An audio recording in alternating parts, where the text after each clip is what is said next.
Tiniyak ng Department of Labor and Employment na tutulungan nila ang lahat ng workers na maaapektuhan ng pagsasara ng Philippine Offshore Gaming Operators o POGO sa Pilipinas. Iba't ibang mga programa naman ang inihanda ng DOLE para sa mga manggagawa na maaapektuhan ng ban.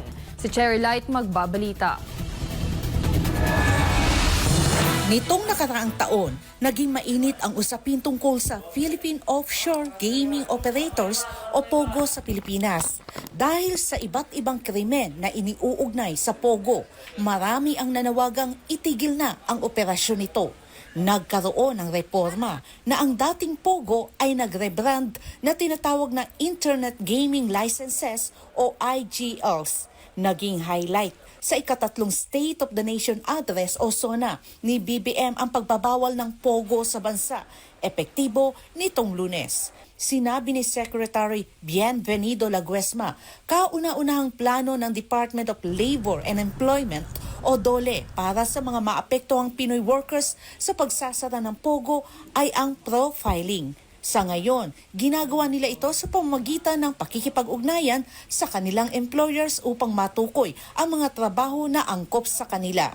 Ang profiling na ginagawa ng DOLE as of now is intended to really look at ano ang kasalukuyang trabaho ng mga manggagawa sa IGLs, ano ang level ng kanilang sweldo, tinitignan din namin, at tinitignan din namin ang preference nila. Ano bang klase ang pwede naming may pagkaloob na trabaho. Iba't ibang mga programa din ang iniaalok ng DOLE para sa mga maapektuhan ng pagsasara ng POGO. Upskilling, retraining, at saka siguro pagbibigay ng guidance kung paano makakakuha.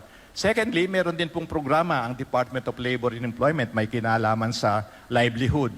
Yung ayaw nang magtrabaho, pwede bang tulungan magkaroon ng negosyo. Magsasagwa din ang DOLE ng mga jobs fair na nakatutok lamang sa mga bakanteng trabaho at tingnan kung paano i-match sa mga pwedeng maapektuhan ng pagsasara ng POGO. Karamihan sa mga trabahong hawak ng mga naturang manggagawa ay may kinalaman sa encoding, information technology, administrative, finance at iba pa. Kabilang sa mga trabahong target na ibigay sa mga POGO workers ay nasa industriya ng Business Process Outsourcing o BPO.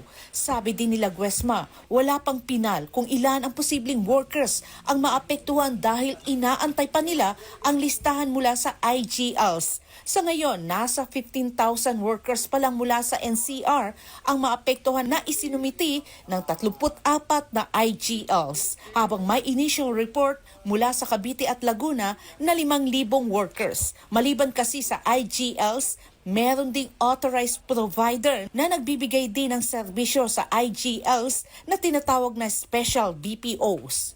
So gumagalaw yung number and we continue to more or less coordinate also with PAGCOR because the initial list was provided to us. There was a mention of a number of 79 operating. And so if you minus the 34, medyo marami pa yung hindi nagsasubmit. Para sa Diyos at sa Pilipinas kung mahal, Cherry Light,